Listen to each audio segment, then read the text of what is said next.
The second thing we have to absolutely address, and it will take so long before you get anywhere with it, is lying. Lying, man. Kids lie. And they will convince themselves that they didn't. They will, I didn't say that, I didn't say it, I never said that. I swear, you said it to me. I was there. I didn't. I recorded it. Here's the video. I didn't say it.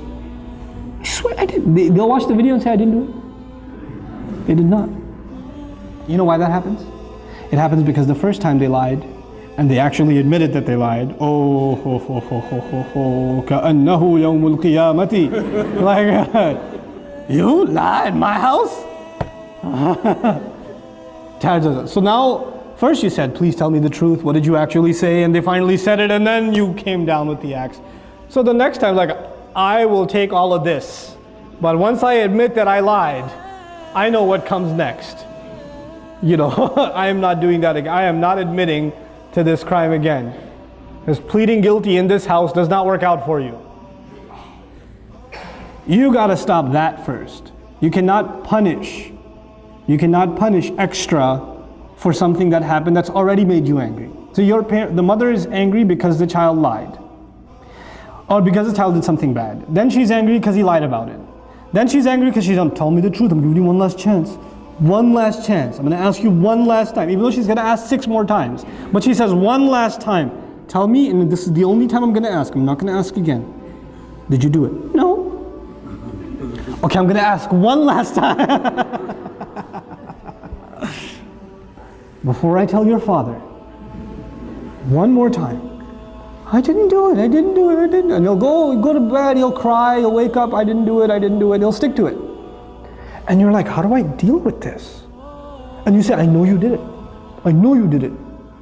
You're making me even more angry. And you get angry, and he gets more defensive. And you get angry, and he gets more defensive. And you, at the end of the day, you start pulling out your hair. The husband comes home, I don't know what to do with this one. He lied. And you're like, you lied? No, no, it starts over again. How do we have to deal with this? We have to take those situations, and sometimes you just believe them, even though you know they're lying. I believe you because I trust you. You wouldn't lie to me. You promised last time you wouldn't lie, so I trust you. And the other kid's like, buddy, I trust him. You're fine. You're not in trouble. And let him get away with a lie 3 or 4 times. Guess what's going to happen? Children are not inherently evil. Children are inherently good. Their nature is goodness. So when they do something bad and you don't punish them for it, then they have an opportunity to ask their conscience. If you punish them for it, their conscience was not bothered because they already got punished for it. When they get punished for it, they don't feel bad because they did something bad and they paid for it. It's done. There's no conscience. But if you don't punish them once in a while, I said pick your battles. You don't have to get them for every time. Pick your battles and say, okay, I trust you. You didn't do it. I know she must have got it wrong. She must not have remembered properly. When you slapped her, she must have been sleeping and imagining it. The mark on her face, I don't know, is red coloring. I don't know what it is. Doesn't even look like your hand. Looks more like a foot. You know, so it's okay. You're not in trouble. You know what that does over time? Mama, I want to tell you something. I did do it. And then you come and you console and you say, it's okay. It's okay. I still trust you. I still trust you. And what you've done is you've taken the child away from being defensive. But it takes a little bit of long-term thinking to be able to do that. You won't be able to do that the first time. Like first, it's very hard to forgive those kinds of things, right? Especially if they hurt another child. If they wrong somebody else, it's hard. And you have to take that other child and take them to a corner and say, Beta, I know, I trust you too. I'm not angry at you either. And I know they did something wrong, but you don't have to be happy if they get punished. That's the other thing.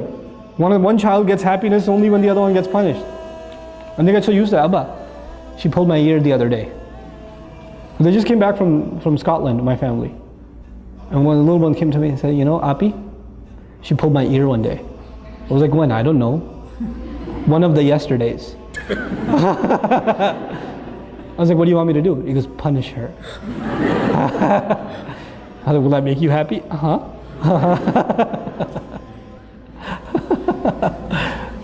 Sometimes kids do that. They get a kick out of the other one getting punished. They do. You don't want to create that either. With little kids, with the 2-year-old, it's okay. You want to entertain them. So you bring the older one and you slap your own arm a couple of times and you tell her to say, ow. You know, and she says, ow, ow, it hurts. And then, you happy now, Waleed? Yeah. That's cool. But with older kids, when they get happy when the other one gets punished, that's a problem. That's a punishable offense. That itself is a punishable offense. Why are you happy? What do you get out of that? You know? That's something we have to address with our children.